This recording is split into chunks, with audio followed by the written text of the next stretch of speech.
Cette histoire est inspirée de faits réels. Dans l'épisode d'aujourd'hui, Jean-Philippe, chef d'entreprise à Fort-de-France, est au bord du dépôt de bilan.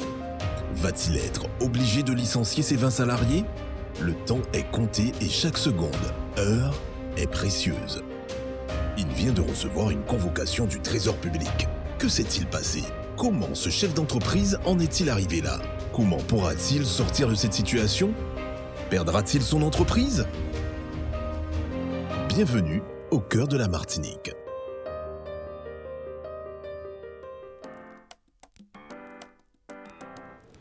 Jean-Philippe gère depuis 5 ans, avec une passion sans relâche, une petite entreprise de transport sanitaire. Quand il a commencé, il avait 2 véhicules. Au début, c'était dur. Mais c'est à force de persévérance et de courage qu'il a pu développer cette entreprise familiale qui dispose aujourd'hui d'une flotte de 4 ambulances et d'environ 20 salariés. Pour Jean-Philippe, cette entreprise est sa plus grande réussite après sa famille.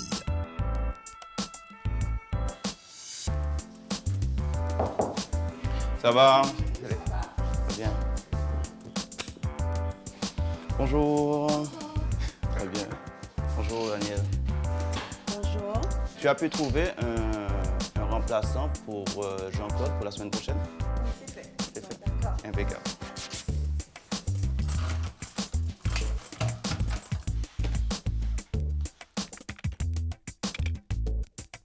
Dans le métier de Jean-Philippe, il y a beaucoup de pression.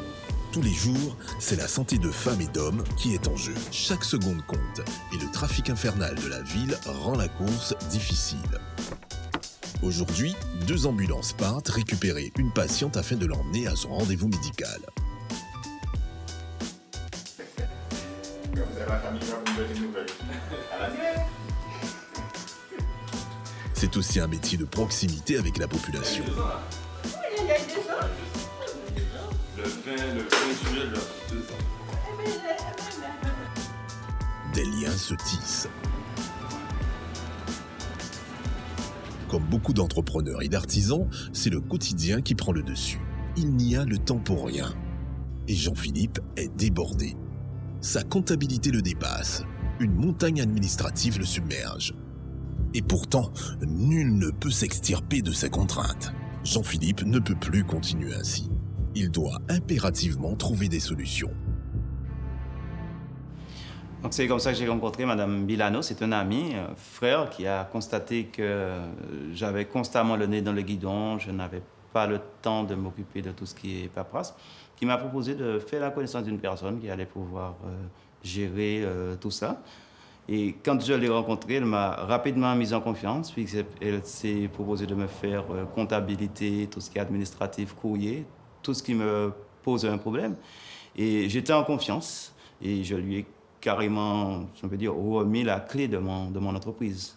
Voilà, donc c'est comme ça que tout ça a commencé. Depuis quelque temps, les employés de Jean-Philippe ont constaté des anomalies sur le bulletin de paie, sans compter des relances de divers organismes. Sans se poser plus de questions, Jean-Philippe fait remonter ses informations à sa comptable, pensant ces incidents sans importance. Jusqu'au jour où tout bascule. Cela fait 1 semaine qu'une boule d'angoisse s'est installée dans le creux de l'estomac de notre entrepreneur. Il ne comprend pas l'état dans lequel il est. Une sourde angoisse le tenaille. Alors, j'ai récupéré le courrier, du coup. Ok, merci. Voilà. Alors, qu'est-ce qu'on a? Là, vraiment, je ne comprends pas. Je ne comprends pas. Normalement, tout est fait dans les règles. Et là, ils me disent que 3 années n'ont pas été déclarées et il me faut une taxation d'office. Mais non, mais il y a un problème. Il y a quelque chose que je ne comprends pas. On a toujours fait les déclarations, c'est ce que nous dit Mme Bilano. Oui, normalement, c'est elle qui s'en occupe. Ouais. Et là, tu vois, donc, ils nous réclament, donc il nous faut un redressement sur 3 ans parce qu'on n'a pas déposé les déclarations. Ah. Donc, ouais. Non, t'as vu le montant, donc elle te demande. Mais non, c'est pas sûr. Tu peux m'appeler Mme Bilano parce que là, non, je comprends pas. Mon 40 ans là, parce que c'est pas possible. OK, mais je fais ça tout de suite. Ah, c'est pas possible. Mais non. Mais avec ça, c'est le redressement assuré. Mais qu'est-ce qui va se passer après? Moi, je ne pourrais jamais payer ça.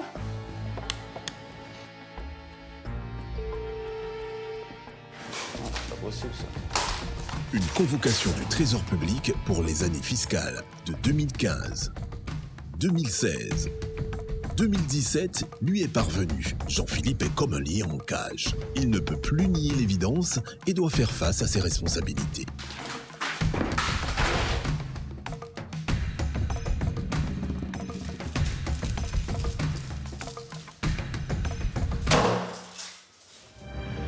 Nous avons retrouvé Madame Bilano, la comptable exclusive de Jean-Philippe.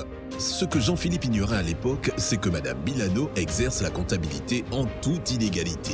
Mais maintenant, il est trop tard. Et le piège se referme inévitablement sur notre chef d'entreprise. Madame Bilano nous attend dans son bureau. Nous nous retrouvons face à une jeune femme très souriante, douce, un peu timide. Il ne faut pourtant pas se fier à cette impression. Derrière cette apparence angélique se cache une arnaque de grande échelle et une comptable qui ne reculerait devant rien pour décrocher un contrat. Vous n'avez pas besoin d'expert comptable pour votre comptabilité, vu que vous avez une petite entreprise. Moi, je peux m'en charger en vous faisant la saisie de vos factures. En plus de ça, pour votre bilan, j'ai un cabinet de comptabilité qui peut vous signer, l'expert comptable peut vous signer votre bilan. Ça fait plus de 6 ans que je suis dans le métier. Je vous rassure, ça ne vous coûtera pas cher. Moi, je suis là pour faire gagner de l'argent. Faisons affaire. Comme nous venons de le découvrir, cette offre attractive est en réalité d'une vaste escroquerie et Jean-Philippe est actuellement en train d'en faire les frais. De retour du Trésor public, Jean-Philippe vient de découvrir le poteau rose et le gouffre financier dans lequel il se trouve. Il est la victime d'une comptable illégale, avec plus de 135 000 € de dettes fiscales à payer sur les années non déclarées par cette comptable. Les images s'enchaînent dans la tête de notre chef d'entreprise qui entrevoit le scénario catastrophe auquel il est exposé. Perte de son outil de travail et de sa réputation. Honte, divorce. Bref, un tsunami émotionnel le submerge. Quand j'ai appris la nouvelle, franchement, ça a été le choc. Je sortais de 2 ans de chômage, je venais de trouver une bonne équipe, une bonne entreprise, j'avais une vie stable et là, c'est fini, c'est le licenciement. J'avais des projets, je venais d'emménager avec mon fils et là, on a tout perdu, tout. Alors, monsieur, finalement, comment ça s'est passé, votre rendez-vous? Très mal. Là, je pense qu'il n'y a pas de solution. Là, ils réclament les 135 000 €. Apparemment, c'est de notre faute. On n'a pas déclaré 3 années. Et donc, quand c'est comme ça, c'est la taxation d'office. En plus, on a très peu de temps pour régler ça. Sincèrement, je vous le dis, je trouvais que la comptabilité était un peu louche. Donc moi, je me suis renseignée de mon côté et je pense qu'il n'y a que l'ordre des experts comptables qui peut nous aider à sortir de cette impasse. J'ai récupéré leur numéro, donc le voici. Je vous le laisse. Comme ça, dès que vous pouvez, téléphoner, essayer de téléphoner, prendre des informations pour avoir une idée plus claire de la situation. Si on n'arrive pas à sortir de là, c'est le dépôt de bilan. Ouais. Dernier recours, je vais voir. Okay.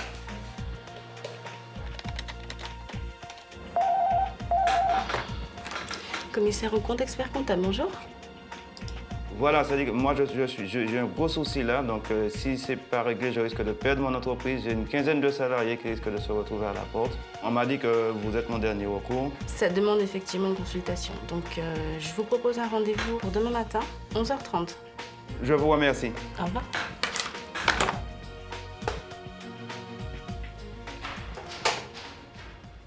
C'est avec beaucoup d'appréhension qu'il arrive à l'ordre. Les cas comme celui de notre entrepreneur sont en réalité légion.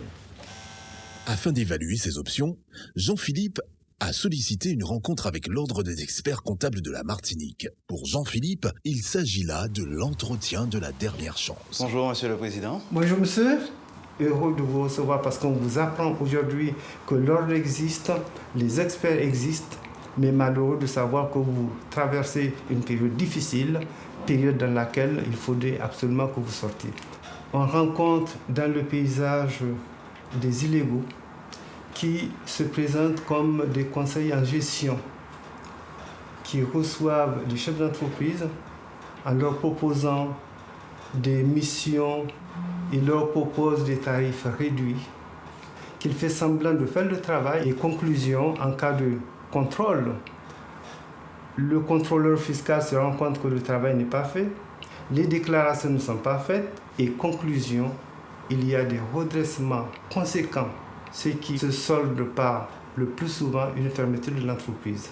Malheureusement, certains experts comptables corrompus exercent ce qu'on appelle de la couverture d'exercice illégal. C'est-à-dire qu'ils signent les comptabilités de comptables illégaux.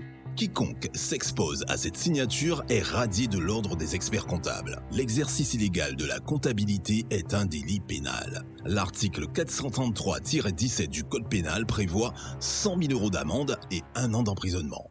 Et ce qui fait cette relation entre experts et chefs d'entreprise, c'est la lettre de mission qui est une norme d'exercice de la profession. C'est-à-dire c'est le fait d'avoir signé ce contrat entre vous, chef d'entreprise, et moi, expert comptable, qui me donne droit à travailler pour vous et qui vous donne l'obligation de me payer mes honoraires. D'une situation qui lui paraissait inextricable, Jean-Philippe, en discutant avec le président de l'ordre, commence à entrevoir des solutions. Il sait qu'il lui reste un long chemin à parcourir, mais au moins aujourd'hui, il pourra peut-être sauver l'essentiel, ces femmes et ces hommes qui travaillent tous les jours à ses côtés. Pourtant, cela ne se fera pas sans sacrifice. Le mal a été fait. L'expérience de Jean-Philippe nous démontre que bon marché qu'a coûté cher. En pensant faire des économies avec un deal qui paraissait être l'affaire du siècle. Il a surtout gagné 135 000 € de dettes et un paquet de problèmes. Il lui faudra certainement plusieurs années pour sortir de cette situation catastrophique. Cela doit nous rappeler que l'expertise comptable est une profession réglementée et qu'il est important, avant d'engager un comptable, de s'assurer qu'il est bien inscrit à l'ordre des experts comptables. En attendant, c'est avec espoir que Jean-Philippe peut retrouver ses employés et sa petite entreprise.